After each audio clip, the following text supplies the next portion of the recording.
It's Wednesday, July 25th. There are just 469 days left until the 2008 presidential election. It's noon here in New York, 9 a.m. on the West Coast. I'm Rob. I'm Will. This is Political Lunch.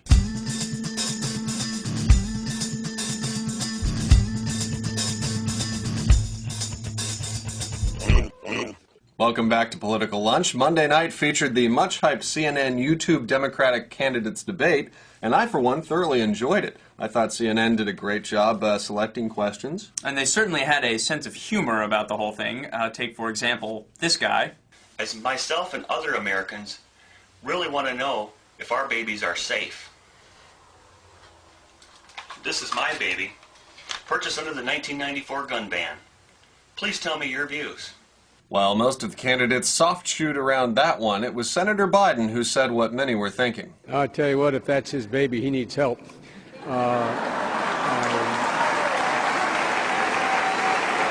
But all in all, it was a relatively civilized affair. The Democrats seem to have gotten the memo that going after each other is probably not in their party's best interests, so they more or less punted on this final question.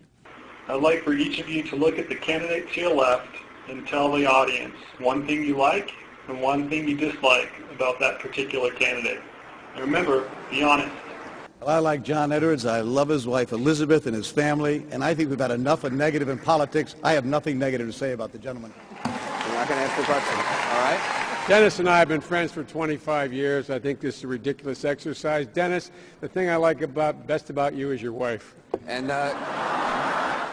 Now, that's not to say it was all hugs and kisses either. After recently, Edwards and Clinton were overheard hatching what sounded like Survivor-style alliance plans. Thanks, Dennis. Our guys should talk. Many political observers expected them to have the same playbook for the debate. Anderson Cooper made sure that was not the case. earlier this week, your wife said that you would be a better advocate for women than Senator Clinton. Was she right? And Clinton and Obama weren't exactly on the same page either. The most talked about exchange came in response to this question.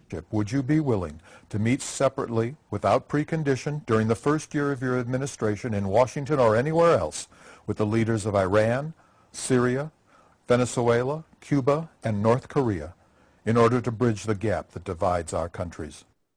Here are their responses. I would. And the reason is this, that the notion that somehow not talking to countries is punishment to them, which has been the guiding diplomatic principle of this administration, is ridiculous. Well, I will not promise to meet with the leaders of these countries during my first year. I will promise a very vigorous diplomatic effort, because I think it is not that you promise a meeting at that high a level before you know what the intentions are. I don't want to be used for propaganda purposes.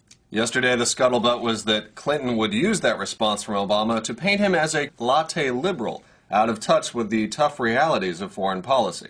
But the Obama camp had a response to that one. Yesterday, they sent this email signed by a number of former generals and State Department officials endorsing the Illinois senator as the candidate best suited to handle the nation's interests abroad. Clinton, of course, fires back, calling Obama naive and rolling out an endorsement of her own from former Secretary of State Madeleine Albright. So, all in all, it was certainly the most watchable of the debates so far. There were moments of much-needed reality. Hi, my name is Kim. I'm 36 years old and hope to be a future breast cancer survivor from Long Island. Dear presidential candidates, see those 3 flags over my shoulder? They covered the coffins of my grandfather, my father, and my oldest son. And some lighter moments as well. They really want to know if Al Gore's going to run again. Yeah. What we want to know is, does that hurt y'all's feelings? As president, what will you do to ensure that my son will live a full and happy life? John Edwards aimed for humor, but missed. Not sure about that coat. And even Anderson Cooper got into the act. They didn't put anybody to the left of me. Think about it. I'm not sure it'd be possible to find anybody. Senator, and you know what? And you won't. But what I liked best was that the more offbeat questions managed to drive the candidates away from their well-worn talking points. Where have I heard that before? I don't know. And I also give Anderson Cooper credit for calling the candidates on the carpet when they tried to dodge the questions. On the question that was just asked to Senator Obama. We prefer you stayed on the question if you I'm could. going to stay on your question. I promise I'll answer that question. And finally, the Clinton campaign wins points for fully embracing the spirit of this challenge to produce a 30-second YouTube-style spot describing their candidate. While most of the campaigns brought out professionally produced, polished campaign commercials, the Clinton camp put this one out to their supporters, and here's what they came up with.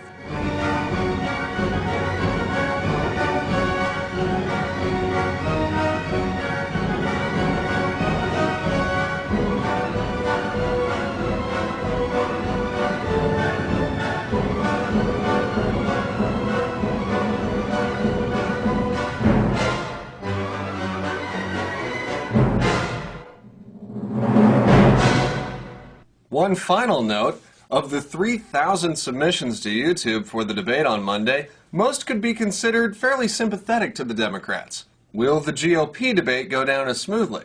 We'll have to wait until September to find out. Thanks for watching Political Lunch. We'll see you back here on Friday.